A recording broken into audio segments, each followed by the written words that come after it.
Hello and welcome to another episode of the Jimmy Rex Show. Today on the podcast, we have a local legend, Mr. Chase McWhorter. He's one of the stars, one of the husbands of the Secret Lives of Mormon Wives, and I guess ex-husband, I should say. But actually, no, you're still married, I found out. Yeah, technically, yeah. We'll get semantics on that one. Yeah. We'll get into it here on the episode. But if you haven't been watching, season 3 just dropped on Hulu.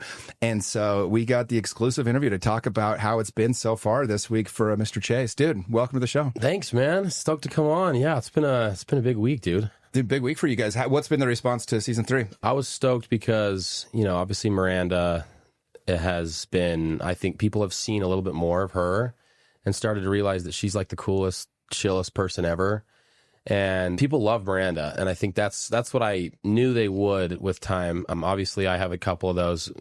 I'm in a little bit here and there. And there's a few scenes. I'm either making people mad. That's kind of my whole thing, I think, in the show. But it's been good. It's been all right. Well, it's interesting, though, because they try to make you out to be a villain a little bit, but you're kind of not. I'll give you an example. In season 2, you go to this Halloween party, right? By the way, what is with you and drama and Halloween parties, bro? I threw a party at my house here a couple weeks ago. Yeah. This freaking guy shows up. 3 different women at that party thought they were there with you. So what was going on? Oh, Halloween gets dark for me, man. I don't know what it was a tough month. It was. Yeah, I literally like 3 different women that are like fighting each other, and it's like, which one did you end up leaving with? Dude, the sad thing is, like most Halloween parties, I don't think I remember how the night ended. Yeah. You had a good party. Oh yeah. Well, no, on the show though, it was bothering me because I'm watching this. You kind of scrape by Demi, and bro, she's acting like you assaulted her. Like literally, she keeps bringing it up, and it's like you got to be careful when you start using words like assault. Totally. And you can see it on the show. And I really love that Taylor and Miranda kind of went to bat for you. They did, because anybody watching is like, girl, I'm sorry, like he brushed against you on accident to get by you. And well, that's the whole thing about season 2. I remember like that whole Halloween party, which was, by the way, completely organic. There was no setup there. That was just a shit show. But I remember leaving, obviously, was charged, had just had an argument with Taylor. I don't think I handled it the right way, which, obviously talked to her about later. But yeah, I remember like leaving that party thinking like, based on Demi's reaction, am I going to go to jail? Like, I was like, I don't know how this is going to look. And thank God they had it on camera, because everyone now is like, dude, that was just like walking past almost as like a, excuse me. It wasn't even like a derogatory. I don't know, dude. No, it was literally, well, and it's tricky because, and I've gotten in trouble for talking about this before, but, and then like, well, the new season, she accuses Mauricio guy of sexually assaulting her. Yeah. And a lot of the women are like, yo, you didn't get sexually assaulted. You're talking about having cum in your mouth afterwards. Like, you keep hitting this guy up. You're having hour-long conversations with him. 100%. I just hate to say it, but, well, because what it does is you got women on the show that have really had drama. Like, Michaela had her sexual assault or whatever when she was younger. And then Macy had physical abuse. Yep. And so it kind of really minimizes the real victims, and that's the problem with it. Totally, man. And it's exactly what I think Miranda did a good job of saying in that episode. I think the penultimate episode, where she's like, it's not, I think our whole thing has always been, no one will ever know what actually happened with her and Marciano or whatever. And both things can be true. There can be like, maybe she was flirting with him, and then maybe, quickly he crossed a line that she wasn't actually comfortable with, because like consent is obviously, it's a massive gray area, and it's really hard. And so you want to be on the side of believing people that say that happened, but at the same time, with the data that we already have from Halloween episode, that she still hasn't really ever like apologized or said anything worth taking accountability for with regards to that. It's just hard because you're like, it's tough to believe you over and over and over again. It gets harder to believe, and it makes other women who have experienced it, I think, feel a certain way as well. So it's a rough when I watched it, it was just like, we really do cause all of our own problems. 100%. Like, she's creating issues in her life where they're just not there. And I think what happened in her case with the guy, or at least, look, I'm not to put words in her mouth, but at least part of what happened was, whether he sexually assaulted her or not, I don't know. Like you said, we won't know. But what we do know is she crossed many lines. 100%. For a married woman to be texting stuff like that, like if you were the husband, how would you feel? Exactly. And she got caught with her hand in the cookie jar, and she's trying to get herself out of it. And so she's trying to make it act like she didn't do anything wrong. And you're just like, girl. It's not. And that's the hard thing. I think everyone on the cast now has kind of agreed that, like, it's not so much that we don't believe you. It's just that we wish that you would be able to say that you did a certain thing wrong. Like, own up to something. Well, because then you can. Americans are very forgiving when you own stuff. Yeah. And for, look at Tiger Woods or Bill Clinton. You name a million. You name them. Like, totally. If you, like, own the thing you did wrong, I think the problem right now that everybody has with Donald Trump is he's trying to gaslight everybody with the Epstein files. Sure. It's like, bro, hold on a second. Yeah. You can't tell us the economy's great, and I just paid $28 for Chipotle. Yeah. And, like, I don't know how people are living. But, like, you have, like, people aren't dumb. So when you're not owning it and you're gaslighting people, that's really frustrating for them. It's so true. And I think a big theme of the show is, like, accountability. I know that a central theme in this season is Jesse's affair. And obviously that's, whatever your feelings are about that, she's came on and said, like, I shouldn't have done that. And she's pointed to reasons why she thinks it might have happened. But I appreciate Jesse because I think she said, like, I did do this.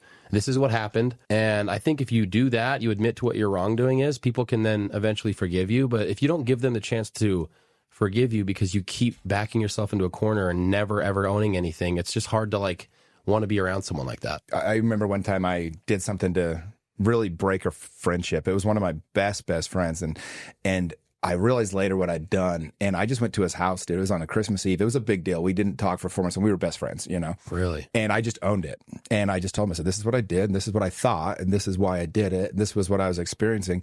Dude, afterwards, like, we're sitting there, I said, what else can I do to make this right? He goes, you did it. He goes, I can trust you again. Like, you know what you did wrong. You owned it. Sorry. I can trust you again. And that was the thing he said. It was like, oh. It's like, yeah, this dude knows, because what we don't want, I don't want to be out and, like, have you embarrass me and then you don't even know you've done it. Yeah. I don't want you to make me feel bad and you don't even know that that's what happened. It's like, if you own it, people are pretty forgiving. 100%. And I think I've, in a small sample way, seen that where I've made mistakes, obviously on the show. Me and Miranda, we're divorced. Well, we're working on a divorce. We're separated. We're just lazy, honestly. But, like, our separation came due to mistakes I've made. And I think that talking about that isn't the most awesome thing to do, but it's also nice because after people hear you say that, they're like, oh, you know what? You can get past it once you own it. Yeah. And I wish that Demi would actually take a lesson from that because I think that her and Brett are cool people. I knew them dating back to prior to the swinging scandal. They'd come to some of Taylor and Tate's parties, and, like, they weren't, not to say that they were swingers at all, because honestly that whole thing was blown out of proportion, but I remember thinking they were cool. And Brett was BYU quarterback, so we'd always talk about his experience there. And prior to the Halloween party, me and him had a good well, actually at the Halloween party they cut this, but the first person I talked to there was Brett, and he has I think a nephew or a cousin that's I think he was like 5th on the Utah depth chart at quarterback last year. So he probably got some playing time last year. But anyways, we were chopping it up about that. And then the whole thing happened. And now I feel like the whole group, I don't know, they don't want to talk to anyone. So I feel bad because they're cool. But I do think that they're like, you got to own it at some point. Yeah. Well, it's been fun to watch. Like, you didn't come in till season 2, obviously. I think it's been fun to see. I think, well, I'll ask you, why do you think it's so popular? And I think it's so popular because it really does capture Utah culture. And obviously it's like a dramatic version of it, right? For sure. But it captures, you've got, like, women that are very Mormon and they're doing it. And you got the ones that are trying to be Mormon, but they're not doing so good. And then you got the ones that are pretending to do it. They don't really want it. And then you got the ones that are doing it, but they're not doing it at all. And then it's like, you got a little of everything. And then you mix in Taylor, which, by the way, dude, like, she's just such a star. Like, I saw it before. I swear I saw her TikTok. The first time I saw it, dude, I called Sam Monday, Yeah. I was like, bro, you got to connect me to this girl. I got to have her on my podcast. She's going to be a star. I just knew it because she had so much presence on video. And and so I just, it's so fun to watch her control it. Oh, dude. And then watch everybody else. Like, well, that was the funniest part about last season was when Demi's like, it's me or you. And it's like, oh, girl, you don't know your place. No, she is. God bless you. I was actually at the gym with Sam today, and I was just telling him, like, Taylor is like your AJ DeBanza of, like, reality TV. Like, she's just she has everything when it comes polarizing. She's polarizing. She'll give you a glimpse of every part of her, like, day to day.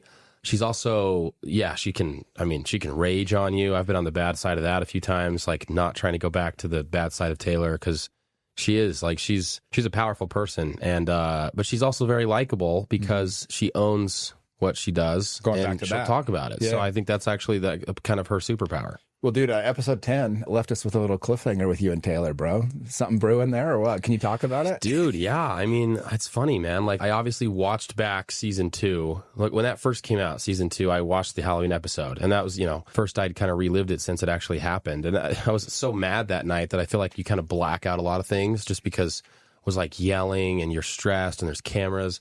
So watching it back, I was like, damn. Like, obviously, I felt like going into that, hadn't seen Taylor in years, so I was kind of charged. Oh, really? It had been hadn't seen her, yeah, literally since the scandal, basically. So I was like, I had some feelings about that, and then I remember watching it and like the fact that I was pointing at her and like just really saying a lot of things condescendingly. I was like, that was not a good look, and so I texted her, and I just said, hey, would love to, to squash this, and so we met up. And, they had the cameras there and stuff. And it is true. Like with Taylor, I have felt like since we had that friendship dating back to 2018, 2019, like I felt like we have always had, I've known her for so long. And I do actually think that she's really charismatic. She's fun to talk to. She said chemistry in the episode, which I actually agree with. But yeah, I don't know. I mean, I do think that I don't know. I feel like it's funny because there's already so much speculation about like what was said, what happened. And it's like, dude, I've always thought Taylor was really pretty. She's obviously on The Bachelorette right now. So like, I don't know that there's a path to any sort of like situation there. I feel like it's pretty tied up. Would but Miranda just go nuts if you did? No, that's the funny thing is people are like, God, this is so disrespectful to Miranda. I'm like, if you ask Miranda, she's like, I don't give a fuck. Like, I don't care what Chase does. Like, she's like, this guy doesn't surprise me ever. I don't think she'd care. But I also just don't think that's in the cards because again, actually one of my guys, like my good friends who maybe, I don't know if he's been over here at your place, but Dakota. Yeah, he was over the last part. He was here, right? So, like, Dakota's my dude. So, like, yeah, I think there's, like, a respect thing there. But it's definitely not over for him. And no, I actually that's think, dude, that's my prediction. My long-term play is that I actually do think that Dakota and Taylor are still... You think? You don't think the family member thing was too much? I don't think anything's too much for those guys. What's interesting? When I was younger, I would see couples that they, bad things happen or they go through really terrible things. Like, because people screw up, dude. Yeah. People just fuck up. Like, that's just life. It is. And I used to think, like, move on, find somebody else. But when love is involved, dude, there's a reason. It's like all is fair in love and war. It's like, if you love each other, make it work. Yeah. Figure it out. I really believe that now. I've seen so many guys that came into my coaching program and dude, some of these dudes, there's just, when we have our traumas from our youth, we don't know how to handle it. Like people do dumb shit. Yeah. We've all done it. Every one of us. And if you're not willing to look at that and just go, okay, like I still love this person, and love usually can win if you do that. Now, that being said, both people have to be committed to working on themselves in order to get through. Yeah, and that's the answer there. It's like there's some work that needs to happen. Not just like Dakota, not just Taylor. And I mean everyone in the show that's for the most part has some work to do. That's kind of probably why the show's been as a success. Well, you see yourself in a lot of the characters. Like even with Dakota and Taylor, like an example, they're at the country western, what the hell is it called, the stagecoach things. And Dakota is innocently talking to some girl that comes over and Taylor flips the freak out, ruins her night, and I'm like, oh, I've been in that relationship. And I've also been the guy that like, oh, when we broke up, I did go like hook up with someone I shouldn't have, and guess what, like I get it. That was my trauma, and I wish I was a better guy in that moment where I'd already worked through my shit. But my triggers were to go to that, whereas hers were this. And you get together and you realize you're a gift in each other's lives. Oh, yeah. But it doesn't mean you didn't hurt the hell out of them too. And so that's where it gets tricky because there's so much pain involved in it. And I see that with Dakota and Taylor. It's just they love each other so much, and there's so much pain. And I'm like, I know exactly what that relationship is because I have one of those that I've had that same relationship. Yeah, no, I 100% agree. Having known Taylor for a long time, seeing the way that I think Dakota evokes emotion in her, I'm just like, I know that deep down you really, really, really, really love him. And I also know that there's been a lot of trauma, a lot of pain. I know that Dakota really loves her. So I don't know, like maybe it works out, but they have to probably both do some work. I mean, I need to do work on myself, but like... Do you work on yourself right now? Dude, I feel like I'm trying. Like I probably should go a little bit more. I should do a little bit more with like therapy and stuff. I don't know. Leah's got a breathwork class coming up. Maybe I'll jump into that. I'm trying, man. Yeah, I'm working on it. Yeah. What's cool about your generation, I mean, you're 10 years younger than I am, but, there's a lot of modalities that, I mean, we didn't have these things when I was younger. You know what I mean? It was, for me, I grew up in a setting, and I think we have a lot of things in common as I listened to you on the Weekly Trash podcast, one of which was when we were younger, I felt like I was like a really good kid. I wasn't into drugs. I wasn't into alcohol, but I was that kid that was just getting in trouble all the time. Yeah. is because it wasn't okay in my world not to be okay. I couldn't talk about my feelings. My parents, that wasn't the relationship we had. And another thing that you had in common, you said, is like your parents, you realize you get older and you're like, oh, they just weren't that in love. They just didn't have this beautiful love story. No. I was laughing at how many things I was like, really? Yeah, well, yeah, I think that's why I related to you a lot. I'm like, shit, because we butted heads when we first met. Yeah. I think it's because we just are very Probably a lot of commonalities. Yeah, dude. You know, when I was young, I didn't know about breathwork. I was the first one that I ever, like, I was just into going to all these random things and trying to find ways to improve myself because I thought something was wrong with me, honestly. Yeah. And so I discovered breathwork. I remember when I brought it to Utah with my first men's group just 4 or 5 years ago. Dude, there was 55 guys in the room. Not one person had ever done breathwork. Now, good luck. You can't find any room without people doing breathwork. Yeah, it's awesome. The first time I did it was last year, and it blew my mind. I had no idea that it was such a powerful thing you could do just from literally breathing consistently for, you know, the amount of time. And like, it's great. So I love that you've brought that, like the normalized, the work that has to go into, you know, individual people. And I feel like I've missed a step in that because, got married young. What age were you? Dude, I got married at 20. I was barely 22. There's so much empathy for your situation. I know, like, you talked about where you had inappropriate texts when you were married and some different things. And dude, there's a lot of empathy there because it's like you did get married at 22. You didn't know the world. You didn't know what you're doing. Like, I served a mission too, so I was 18 to 20. You know, here's the thing: it's not an excuse, but it's like, look, I look at my last relationship, and I thought I was ready to be in a relationship, but when we broke up, dude, like the final time, I was able to, like, I like to take extreme accountability, like, the whole concept. I was like, all right, Jimmy, what could have you done different? And dude, by the time I got done, there was 27 things I came up with I could have, should have done different. Really? And I was like, the bottom line is I just wasn't ready. Sure. And that sucks because I wanted to be. Yeah. I thought I was, but dude, I did things that I'm like, oh yeah, if I was all in, 100% all in, I wouldn't have done that. Yeah. And they feel like, I talk about this with my guys that I coach. There's like red lights, green lights, and then there's yellow lights. And green lights are like, yeah, you're good. Red lights, you're like, okay, I know I can't do that. Yes. And then there's the yellow lights. And those are the ones that'll get you in trouble. And if you haven't committed, like, you can do things that feel innocent at the time. But looking back, I'm like, no, that was actually a form of cheating. You talked about this, what is cheating, on your podcast. And you had a good answer. You said anything you wouldn't want the other person to know. You didn't show the other person. I think that's a great response because in the moment, again, I can go back to that relationship and it was like, I'll give one quick example, but I was at this event I was hosting and I see this beautiful girl and she's like giving me the fuck me eyes, you know? Yeah. And I just noted it. I was like, oh, yep, wow, that girl's beautiful. She was definitely giving me the look. I go home a couple hours later. I got an Instagram message from her. It was my event, so she knew how to find me. Yep. And she's like, thank you so much for for having me there tonight. Loved it. Blah, blah. There was 10,000 people there. It wasn't like I personally invited her. Wow. But I made a note. Okay, if this doesn't work out, I'm going to definitely call this girl. And so when our relationship fell apart, I really hadn't ever hit her up again. But the next day I went and hung out with her and screwed up a lot of things. Like, I can take ownership of that, but I can look back at it now and I'm like, I probably just wasn't ready. Sure. Because I wanted to be, but if I really was all in, I wouldn't have called that girl the next day. I wouldn't have even have saved her, like, the thought of it. I would have been more all in. Well, I love your yellow lights analogy because I really do feel like that's where I messed up and I went wrong in my, not only marriage, but also my last relationship with Kate, which we talked about on the, Weekly Trash podcast, but it was more of that, yellow light. And the funny thing is when you're driving, it's the same thing. You kind of have this moment of like, am I going to step on the gas here? Or am I going to slow down? And if you do, you make the wrong decision, you'll get pulled over sometimes. And,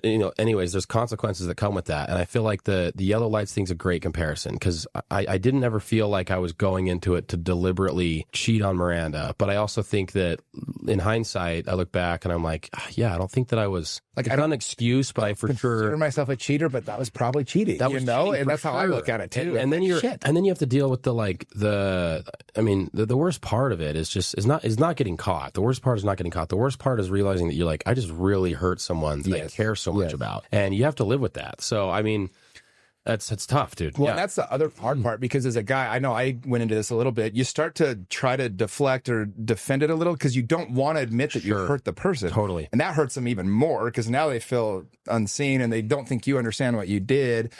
And I and again, to go back to that relationship I was speaking about earlier, she said something once and it kind of like really jabbed me in the heart. But she said, I just felt like I was never chosen by you. And I'm like, damn. Because I know how painful that would be to and you know what? She's probably right. Like, ultimately I wanted to, but I didn't. Maybe it wasn't conscious. Well, and I think it was the relationship I needed to like see the pain or like experience that to get me ready for what, the one where I will be all in. But I look at my siblings, like I got most of my siblings siblings have been married since they were 21 and they're still married. Wow. Like pretty much all of them. And so it's like, I can look at it. They just like, they just make that choice once. Yeah. It's like on the mission. Like I was never going to hook up with some random girl. I had made the decision once that I didn't cross that line. My sexual energy did not go out. Yeah. And it's a lot easier when you're a missionary because you're not out there like going out all the time. But my point of it is like I do think it's as much as like you just make that commitment and really be all in. And again, if you're 22, you're probably just not ready to make that. Yeah. A lot of lessons learned. Obviously, I think that's why I try to be. I'm really grateful that me and Miranda have a good relationship still, because I do think so highly of her, and I think that I also wasn't the husband that I told her I would be. So there's a little bit of guilt that comes with that. Obviously, that'll always be the case. But something that I did want to. I think I mentioned it on the podcast, but I want to move forward with being an asset to Miranda going forward and not a liability like I was at times in our relationship. So do I feel like I'm ready to do that right now with someone? No, but I think through, like you said, like the stuff that you can do to help yourself out, I'd love to get there because I am a relationship oriented person. Like I've gravitated towards relationships basically my whole life. And I think it's way more fulfilling when you're in one than if you're just single and kind of doing the typical single activity on weekends. So I want that, but I also want to be the version of myself that someone that I really like deserves. And I don't feel like I'm all the way there. Yeah, I mean, there's a level of life that you're not experiencing if you're not doing it with someone else. I just say, like, being in a relationship where you really want to be there just enhances everything. 100%. Everything's better. 100%. Yeah, I think that, like, it's tough now because I feel... Bro, you've been labeled America's fuckboy. I know, dude. That was crazy. The America's fuckboy. I was Go to your Instagram page, and it's like you and your kids everywhere. I know. I was like, I don't know about America's, but... No, it's funny, dude, because now, having been on that side of both, where it's like I've had the marriage, kiddos, and then recently been going through this, like, single phase, and it's like, probably a little bit fuckboy adjacent at the very least, the last few months. I want to own up to that. And it's not even my first time in your podcast room, frankly, as you know. But, like... Let's just say we had to get rid of the couches and move a table and chairs in here. Oh, dude. Cut that out? No, don't cut it out. This next time, give me less alcohol, because I think it was those Jell-O shots. But no, dude, I feel like, like you said, like, it's fun to be single, and I feel like you need to work on yourself when you are. But, like, going back to the relationship, and you said how you had one that, there's nothing more fulfilling than having a partner that you want to do things with and you want to live life with. So that's obviously still the goal. I just need to do some of the work. And so you're a good person to talk to about that, given what you do. Here's one of the things that with my program, because look, there's so many, even when I was going to start my coaching program, I had so much resistance because I'm like, I'm not qualified to do this. Like, look at me. I'm freaking at the time 40 and single, and I know my issues. I'm very aware of plenty of them. And I'm like, but then I'm like, wait, I'm not telling people or teaching people to be like me. I do know how to help you connect to yourself, though, and then therefore be able to help you connect to other people. And that's kind of my superpower. And so it's like, if I can just stay focused on that, and I think that's the reason why my program keeps growing is because I've never once been like, be like, man, they all know it. Like, they know, no part of me is trying to tell people this is how you need to live your life. I'd feel inauthentic if I was doing that. But what I think there's so much power in is just being very aware of like, hey, I am falling short of these things. I'm going to keep trying. I'm going to keep working on it. I mean, dude, I've already signed up for in the next 3 months. I got 3 different retreats for a week I'm going to for different things. Yeah, I'm always constant. I try to go to 5 or 6 a year where I'm the student instead of the teacher. Oh, dude, that's awesome. And I just believe in, like, I think all of us innately have this desire to become the best version of ourselves, and I don't understand people that don't have that. Right? Like, people are just like, okay, just like, no, you do. No, you do, dude. Actually, something I wanted to, I don't think I've told you this, man, but like this is probably dating back about 1.5 years ago when I used to do the whole podcast with that group of guys. I forgot you had a podcast. Yeah. We had a podcast for a sec and it had a short life. You got in trouble on it. Well, yeah, I did get in trouble on it. Beginning of season 3, I'm like, what was on that podcast, bro? That led to me saying sorry a lot, which has kind of been my theme lately. But one of your guys from your program, and I'm gonna mess up his name, he came on the podcast, and this is to this day, man, it's something that really resonated with me, and I feel like has helped me embrace some of my shortcomings. And it was, I think his name is Matt, and his wife, blonde. They do like stuff together. Yeah, Matt Greiner. Yeah. Yes, and he talked about, it was so cool. I actually have like written it down a couple places. I've considered getting it as a tattoo, but his whole thing that he learned from you was like, your mess is your message. And he kind of said that, and I was just like, holy shit, that's one of the more profound quotes I've ever heard. Because when the scandal came out, obviously it was really embarrassing, and it was something that I wished would just go away. And I wish it would just I wish it didn't exist. I wish I could bury myself away from anyone that talked about it, because it was such a a reputation hit. Like, it was such an optic hit that we put way too much stock into anyways. And it's funny because now, if you look at me and Miranda, I think the only reason you go back to you go in comments now on me and Miranda's post, and people are like, we wish you guys were getting back together. And I was like, dude, that's so crazy. Because 2 years ago, people were like, Chase is Satan. Like, get the hell away from him, Miranda. And honestly, the answer is probably not either one of those. But like, it's just funny because I think that us being able to own up to, and me for what I've done, that does resonate with people. Because like you said, everyone fucks up. And we all want to point the finger of like, oh, we heard this guy did this. But no one wants to see the skeletons or show the skeletons in their closet. So I really appreciated that Matt shared that. And I feel like it's something that has helped me a ton. And just being like, dude, I like you a lot too, because you are self-aware. And I feel like self-awareness, especially when you do stuff like podcasts and you're a leader of a group, I think self-awareness can sometimes be kind of hard for people because they try to maintain an image. And I feel like you're always pretty transparent about yours, and that's something that I look up to because my image has been tainted a few times. Well, thanks for saying that. I always say life is a beautiful mess. Like, it just is. And when you can embrace that, I mean, you grew up in the same religion that I did. There's a lot of bad days when you're not living up to who you're supposed to be. Like, I always felt like I was letting God down, and I was a good freaking kid, dude. I was a virgin into my 30s. Yeah, like my first drip of alcohol was at 34. Like, I was you were kid. Locked in. Like, I really was, and I look back and I'm like, I felt so guilty all the time. And so you have so many bad days. And when you can embrace that life is just, your mess becomes your message, or you're most qualified to help the person you used to be. Yeah. Like, guess what's the number one thing I can help guys with if they ever start feeling lonely? Dude, I've been, you know how many holidays I've had by myself? You know how many times I've been, like, when you're single till you're 44, there's a lot of perks, but there's a lot of bad to it too. Like, you kind of got to pick your path. Totally. But because of that, I can relate on so many levels to so many men, and I can help them in ways that you can't do that unless you've been in the fight for that long, basically. And so 100%. It's just like this gift of my life that this has been my path because it's forced me to look at so many different things, and I've been able to bring a lot of that to help other people. But we have to embrace this thing as a mess. If you expect things to go a certain way, there's a lot of pain. Yeah. It's not going to go the way you want. It's just not. You never thought you'd be divorced and swinging with your like everything else.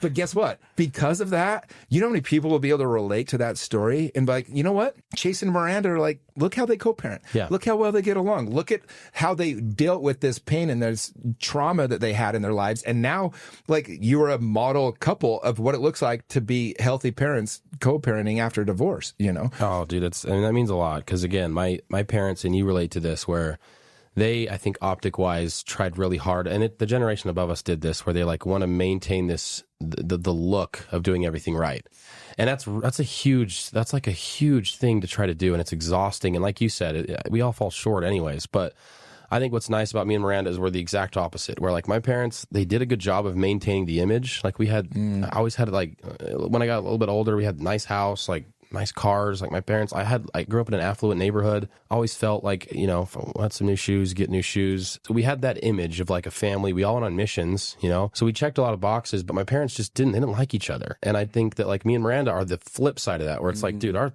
world's been turned upside down based on my poor decisions and being involved in that scandal and whatever. And now it's like, you know what, despite all that, I still really care about her. I really love Miranda. She's like one of my best friends, and it's something that like I really, really am grateful for. And it's funny because it's like I would take that, and I've actually told a couple of friends of mine, I'm like, what's funny about the show is that there's a lot of marriages that I just think are, because marriage is hard. I'm like, I would actually take me and Miranda's relationship, even though we're not married. Oh, bro, if you surveyed the audience, most you guys would be one or two. I thought I was saying Macy seems like she's in a pretty healthy relationship. Macy and Jacob are locked in. I'll be honest though, the rest of them. And by the way, I was going to actually talk to you about this. Maybe it's a good time to do it. But no, you're right though. You guys have a healthy relationship. You do, and I love that. And it's like, and it just so happened that we had to like rip out the romantic side, because if we were still trying to make the romantic thing happen after the stuff I did, like we'd probably hate each other.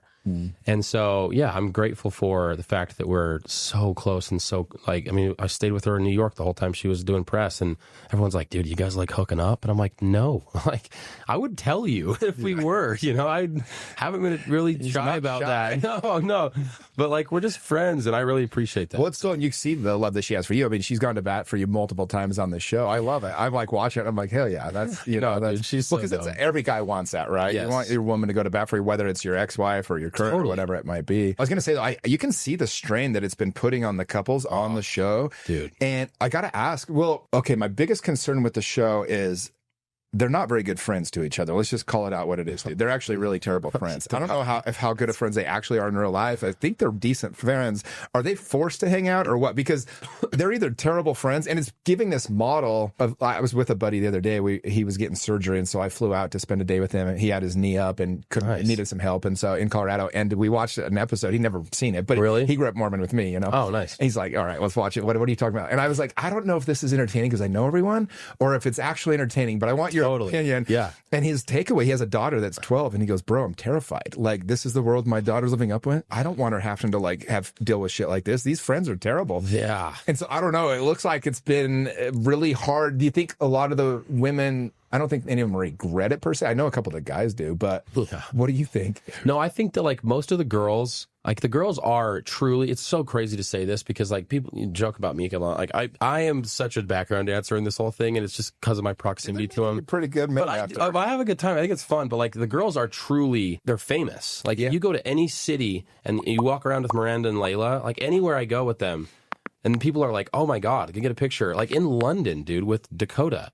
People were stopping Dakota in London. Like 10, 20 people, and I was like, holy shit. I speak all over the country, and I have a story that I tell, and I joke. Well, I'm teaching a lot about how social media, and I tell a story about Taylor of how like that kind of came together. And I was like, raise your hand if you've ever seen the show Secret Lives of Mormon Wives. And dude, I'll be in Oklahoma or Arizona, wherever, and so it's wild. 90% of the audience, dude. They watch it. Wild. And I think that like obviously the girls like going into it, there's friendships. Like there's little like two groupings of 2 or 3 that are close, and then 2 or 3 that are close. And I think that like they maintain a cordial relationship, I think, throughout it. But it's also hard because, to their credit, I mean, they're all pretty girls, and they all have a massive amount of influence. And it's pretty easy to get to that point, probably, and then just be like, I'm too cool for everyone. I feel like most of the girls do a pretty damn good job of not doing that. But there's just already, like, you get 8 girls in a room together and like lock the doors and give it an hour. There's probably going to be some dissent amongst the group. Well, so I don't know. I think it's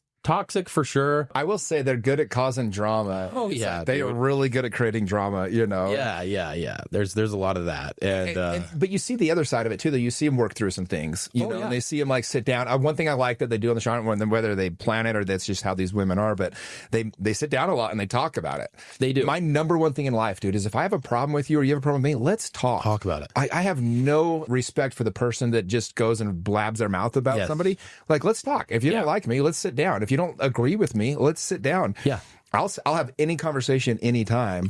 And I think that's one of the reasons. One of my favorite quotes, every guy that I coach, they know my number one quote is, the quality of your life will be directly proportionate to the number of uncomfortable conversations you're willing to have. Wow. It's just talk it out. And it is 99 times out of 100, totally. Yeah. It's why people don't do it. Yeah. But 99 times out of 100, you get to a place where like, all right, I can at least see where they're coming from. Yes, 100%. Yeah, and I think the girls have done a good job of that. I do appreciate that I think they all are trying for the most part to make the group work. But it's hard because obviously there's going to be egos, there's relationships, there's marriages, there's other things going on. So dude, I tell Miranda all the time, like, I feel like we have a get out of jail free card because we are co-parents, but we're not tied romantically. So there's just not a whole lot they can do to make us like, there's nothing here, you know? Yeah, I think we've already have. There's only so much drama they can cause, right? Like, so how have because your family's still active LDS, still Mormon, and which is kind of funny because it seems like maybe 2/3 of the characters aren't really active LDS, but they're still Mormon. Yeah.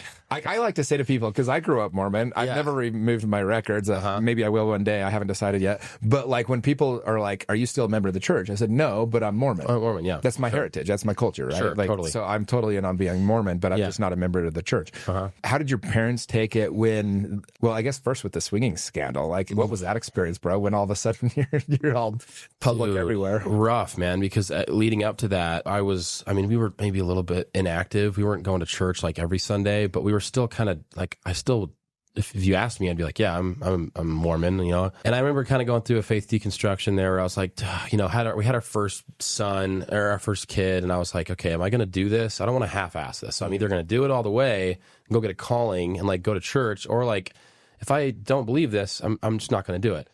And anyways, that like, while I was going through that, didn't tell my parents. Just want to talk about it because they're very, very into the church.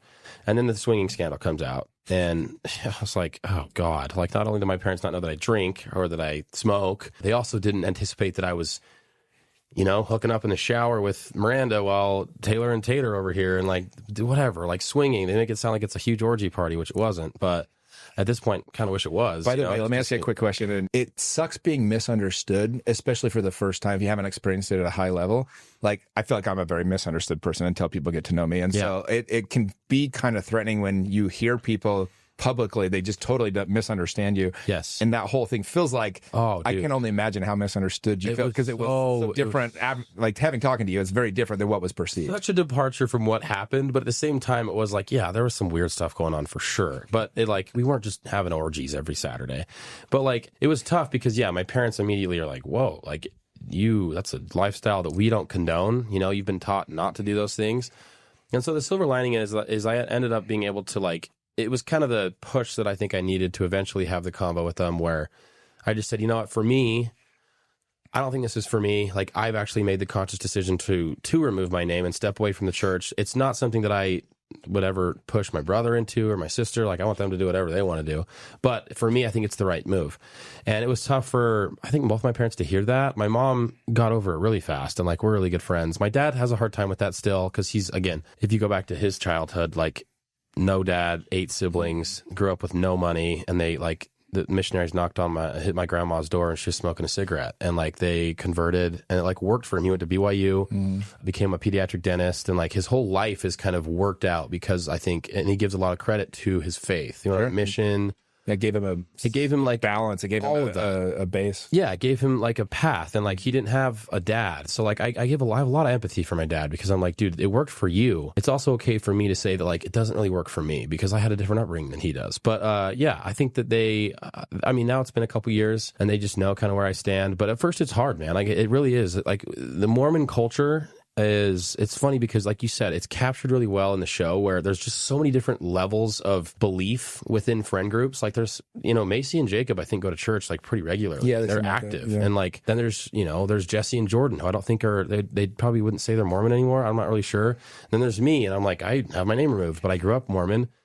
And so it's funny because that is Utah. Like, that's this area where it's like, there are people that go to church on Sundays and they're still drinking with the people on Fridays that are not more. And it's just this huge, like, and I think that's why it's such an interesting, like, this is a hotbed of relevancy right now with, you know, the housewives and the secret lives. And so it's just interesting, but it's definitely, yeah, the church influence is something that affects everyone. So one thing I love about Utah, it's just the people here are just great people. I love Utah. I do too. I'm unapologetic about it. I love Utah. Every time I leave, I just want to come back. Yeah, I'll give you an example, dude. I was a couple, like 2 months ago, we're doing our fantasy football draft. I just moved into my new house like 6 months ago, right? And like, God bless these neighbors. Like, they've, you know, built these houses, and they're probably just like this nice, quiet neighborhood. I have a quiet neighborhood. Yeah. And this single guy moves in, and dude, I throw 10 parties my first 2 months I'm living here. You know what I mean? Pool parties and stuff. And like, big parties, a couple hundred people. And great. So my neighbor in the back of my house, I'm like, I need to go meet this guy. Apparently he came over at one of the parties, but I was nowhere to be found. And probably met Keontae George. So, dude, it was funny because there's this girl that I was kind of seeing that was making us chili. And for me and my buddies, as we're doing our fantasy football draft, and she's like, I got to go to my car and grab something. And then like, a minute goes by and I hear a knock on the door, and I thought it was her. So I'm like, come in. And I'm like, what are you doing? Come in. And I go open the door. It's my neighbor. It's my back door neighbor. And dude, he's standing there, and he's like, I just want to meet you. He had like some non-alcoholic cider, like in a wine bottle. Martinelli's or something. Yeah, it was like a nicer version of it. And I'm like, I've been wanting to meet you. And he's like, hey, we're going to go shoot guns on Saturday if you want to come. It's the Elders Quorum. And I was like, how cool is this? Like, this guy... I mean, you could judge me for already in a few months, like, holy cow, this guy's going to ruin our neighborhood. This guy's a mess, like, whatever, you know, and whatever. And he was just like so cool. And he just was like, no, like, you're welcome. And I was doing an event with my men's group that weekend. So I was like, hey, I got an event with these guys I coach, but invite me next time. And like, how cool is that? That's Utah, dude. No, it really is. And that's like, anytime when people try to dive into like the negatives that come with the Mormon influence, like, because we can talk about that too, but there really is a side of like, people are very kind. And people are giving, like, shirt off your back. Like, there's a lot of salt of the earth people in Utah. And like you said, I fucking love Utah, dude. I don't think I'll ever. Look, no matter how you're raised, you're going to have some trauma, right? Totally. Like, I know the things that I've had to work through because of the way I was raised. And I had a lot of shame and things over, like, sexual things, for sure. Like, every experience I had with a girl up till age, like, 33 or 34, there was shame instead of love. I was trying not to screw up, or I'd gone too far, and now I'm feeling guilty. And so, it was like, it's a really awful way to, like, try to date somebody because it's just a lot of negative feelings and it's very selfish because you're worried about what you're doing or and not you don't doing. feel confident. Because, Totally. And so it can, like, I've had to work through that, and I know it's messed with me, but dude, I'll take that trauma all day long, you know, over some other stuff, like where people like grow up and it's like, bad neighborhoods or stuff. You're like, how many kids go to bed every night and they like can hear gunshots? Like literally half the country. Literally. There was a guy from New York. He played football for BYU, black guy. Comes out here, and somebody asked him, we were together, he was in my men's group, and somebody asked him in the group once, they're like, dude, is it weird being in Utah? You know, like, is it just like the culture being weird with, you know, because he never baptized into Mormon church or anything, but he was here, and he goes, are you kidding me? He goes, bro, I grew up, he goes, every night I went to bed, I didn't know if like I was going to wake up the next day. I didn't know somebody was going to break in my house. We had gunshots out the window every night. Yeah. He goes, I move out here. He goes, all people want to do is like take care of me, give me free stuff. Yeah, like mow your lawn. And we were like, this is so nice. He goes, I love Utah. I love Mormons. And it really is. People need to hear that. No, and I have a soft spot too for the whole thing because I think when I left the church, I was a little angry for a while. But you look at Mormons, just like any religious group, and you're like, they're just trying to do what they think is the best. Mm-hmm. And disagree with whatever, because I have things that I don't really agree with. But it's like, at the end of the day, I know that whenever I see the elders coming by, I'm like, dude, I've been there, man. Like, you're just a good kid trying to serve. You're probably hungry. Like, you probably miss your mom. Like, I know exactly. You're just trying to help people at the age of 19, which is very rare. Like, 19-year-olds don't give a damn about anybody but themselves. Bro, it's a cheat code of life to get in that mission. It is. Well, it's funny. We have a guy in my men's group. He's from the Midwest. He's from, like, Missouri. Mm-hmm. Super Christian. Heard about me through real estate. Joined the group. Like, loved it so much that he moved to Utah. So he lives here now. Wow. Falls in love with this girl at BYU, bro. He's actually getting baptized on Saturday. No, dude. Into the LDS Church. And I love it. I told him, well, I love it because he's just such a good kid. But I was laughing because people that don't know me, they just know that I left the church. And so there was in my first men's group, there was a guy whose stake president called him in and he's like, hey, I'm really worried. Like, is this guy going to try to get you to leave the church? And it couldn't be further from the truth. Not at all. No. So I was joking with this kid and I'm like, bro, because he's like, will you come? I'm like, are you kidding? I'm making sure everyone comes. Yeah. Like, we're all going to be there, bro. And it was so funny. And I was like, dude, this is actually really good marketing for us because so many people think I'm trying to get people to leave the church. Yeah, dude. A hardcore Christian to join? Hell yeah. This is great. And that's totally too. Yeah. And I do feel like you are misunderstood. And I feel like that's why I also like you too, because I feel like I am. But I can't imagine you ever being like, hey, you shouldn't join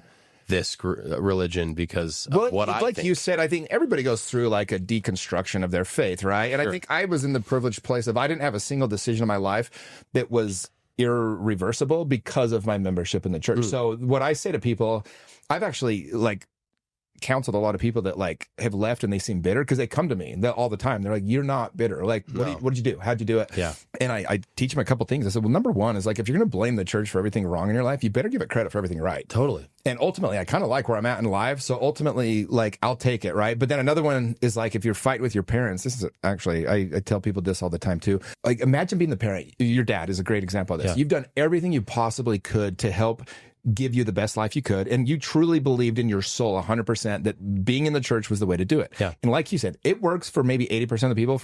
I think. Sure. For 20% of us, it doesn't. It just doesn't work. Yeah. And for one reason or another. And like, so for your dad, if you leave and you start telling him all the reasons that you left and being all pissed about it and you're like, you ruined my life or whatever, because a lot of kids, they do that. Totally.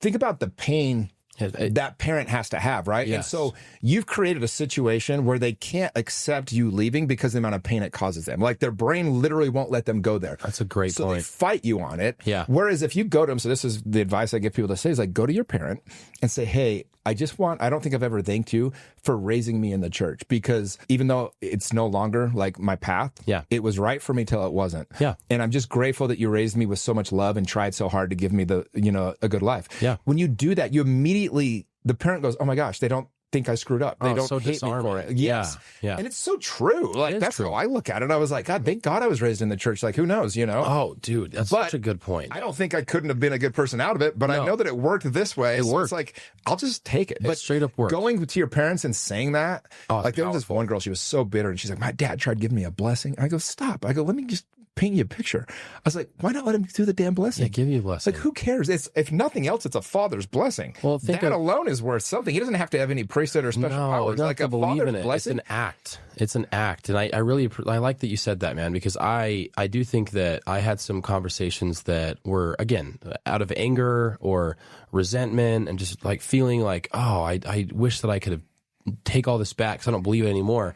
I look at it now with my parents and I'm like, you're right. My dad and my mom raised me in the church literally because they thought this is the best thing for us to do for him. And if they would have thought something else was better, they would have done that. Mm-hmm. And so it's not fair for me to sit here and be like, well, I'm mad at you now because you didn't raise me perfectly, because I'm not raising my kids perfectly. And I adjust things based on what I think they could have done better. And I think that's like the refining process of parenthood is like Brooks, when he grows up, he'll do things with his kids that he's like, I wish my dad did this, you know? But like, yeah, I really like that. It's a great perspective too, because I think we should be a little bit more grateful about our parents trying to raise us. Like raising kids in a religion's hard. Like I think about the Sundays, they have to get up, like everyone's getting, we had 7 meetings in my family. I don't know how they did it. And we didn't miss. We didn't miss, dude. That's insane. Like as 2 kids to me, I'm like, anything more than 2, I'm like, I don't know, you deserve an award. But like getting kids to church, like doing the sacrifices that come with their callings. Like my dad was always like doing meetings and stuff. And it's like, you know what? That's a worthy pursuit in my opinion. I think we should give them grace because they didn't know all the access to information that we'd end up having. Mm-hmm. And maybe for them, like my dad now, there's nothing that I would never want him to leave the church. Same. No, because it's so good for him. And it's such a foundational piece of who he is.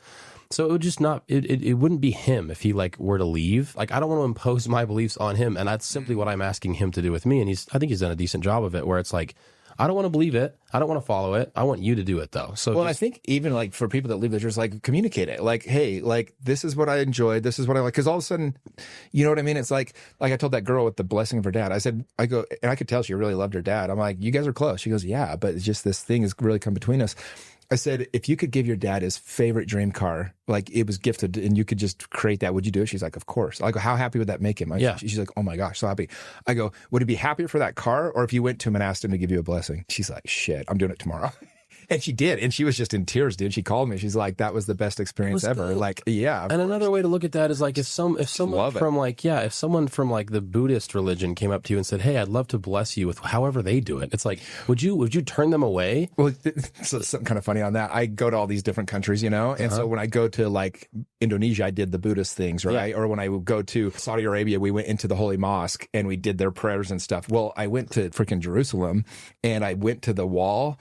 And like, I don't know if you know like how close you follow politics, but basically every politician that's bought by Israel goes and kisses the wall. And it's like a humiliation ritual, basically. Really? Oh yeah. It's a way to like basically pledge that they're part of the swamp, essentially. No. Oh yeah. So you can tell who's bought by like, if they've got the wall. And I'm like, thank God when I went, it just felt weird to kiss the wall. So I just have a picture of me standing like with the wall behind me. Smiling. But I'm like, that picture is going nowhere, dude. Like I was so innocent. I was just wanted to experience this culture, you know? Yeah. I just think it's so funny because like I remember on my mission, someone was like, I remember one time someone from our ward or something was in the hospital and they're like, hey, can the missionaries go and can they give them a blessing? And we're like, yeah, obviously that's what we do. So we went over there, gave him a blessing. And then I think over the neighboring room was a man from another religion. And I can't remember. And he came in and he was like, oh, is it okay if I give him a blessing? And we're like, yeah. Of course, dude. Like it's more blessings. You know, one of the guys in my group who's super LDS. This was a couple years ago, but he asked me to give him a blessing, and I didn't do like in the name of the priesthood. I just gave him the blessing, but I gave him a blessing. Really? Yeah, he wanted me to do it. Yeah, I was like, you know what? Throw around blessings. Yeah, I will. Man, it's just intention. I'm like, I know where I'm at with God. Well, to me, I'm worthy to do it. That whole act thing is like, whenever my dad gave me a blessing, you know, did it have this magical? I don't know. I probably don't believe that it did, but the fact that your dad is like, the intention is just like, I love you so much. Yes. And I want to conjure up whatever I believe and like vibes and manifesting. Like I do believe in that. Oh yeah. So if that's a part of it, like, yeah, I mean, who cares? Yeah. You know? Agreed. Dude, I'm shifting angles here a little bit. Your brother is dating Layla, who used to date you, bro. Little brother switcheroo. What's going on there? Dude, it's funny. Yeah, me and Layla kicked it like a couple months after me and Miranda divorced. It was really, really fresh. And it's funny because she had a friend. And then me and Mason met up with her and her friend at the bar downtown, and we just kind of hit it off. And I thought Layla was super cool. We kind of hung out for like a month. I don't think it was a whole lot longer than that. And it's super funny because then, yeah, you see it in the third season when I go to her birthday party, and we kind of squash our beef, which again, my bad. And then Mason's there, and he's kind of like fresh out of a relationship, and she's asking him about it, and then they've been dating ever since. And they're like, yeah, they're like super, they're always together. I never see Mason anymore. So they're like always together, and I'm like stoked for him. But Layla's super cool. Is that weird to be Eskimo brothers with your bro? Dude, I don't think so. People ask, and I'm like, you know what? Being from Rexburg, where there's like 4 people, yeah, you kind of used to that. People. Yeah, you're like, same thing, dude. Like the last party I had at my house, there was 3 girls I used to date at the party. Yeah. Like that we had, an intimate relationship with for a long time. And I'm like sitting there, I barely talked to them at the party. It's not weird. No. It's just like guys are hitting them. It's just, we live in a small community. It's small city, man. It really is. And I felt, for me, it's never been weird. I mean, when Mason and her started talking, he was kind of like, and I was like, dude, I can do your thing. I think Layla's cool. I think she's really funny. I'm actually glad that she got more airtime this season. She did. Well, she finally kind of broke out of her shell. Yeah. She talks about how I think she was going through a lot in the first season and stuff, but like Layla's hilarious. Yeah. She's actually really fucking funny, really, really good humor, and her and Mason are awesome, and she's a really good mom, and yeah, dude, she's awesome. So I ship the whole thing for sure. Love it, dude. Well, that's cool too that like, one of the benefits of being a very social person, he seems a little bit more reserved than you. Maybe not just on the show or whatever. Yeah, no, I think Mason's a little bit more, like a little quieter, it probably. But what I was going to say is like, one of the cool things about being super social is you just introduce a lot of people. Sometimes that comes with the negative. Sometimes it comes with the positive. But it's really cool when stuff works. Like my favorite thing about my men's group is I see these dudes doing life together. Like that's every single day I pull up my Instagram. There's a group of 4 to 10 dudes, sometimes with their spouses, like doing stuff. They're doing life. And it's my favorite thing by far of the whole thing is just like, what's the value of creating a situation where somebody meets their best friend? Like, oh, dude, it's a lot. It's priceless. Or meets the person they're dating. Yeah, no, that's a priceless thing. And that's really another thing that's cool is that when you create a community of people, because so many people, I think that's a core need is community. And that's why I think if you really get down to like a baseline layer of what I like about churches is the community aspect. And so I like that you've done that because a lot of people just need, especially when they're going through a divorce or they're going through anything that's hard, or, financial turmoil. If you just had a friend group that you felt like you could talk to, and like when I went through my divorce, dude, I leaned on my friends really heavy. And so, yeah, the fact that you create that is, I think, massive. One of the things, like, for example, we talked a little bit about being misunderstood. I'll give you an example. Like, one of the parties I threw this summer, the whole reason I wanted to throw the party, one of my guys that I coach was going through a divorce, and he kind of got, destroyed is the word I'll use. But his ex-wife was already dating somebody new, and they were both still living together, and it was just kind of messy. And I was like, dude, let's throw a party. Let's get over here. And dude, I walked out during the party, and this is like, my heart is huge, but also like sometimes I get confused on what is good or bad. But I'm just like, he's in the hot tub, and he's got like a beer in his hand. There's like 6 girls in there with him, and he's just, you could just see. And he told me the next day, he goes, I know I'll be okay.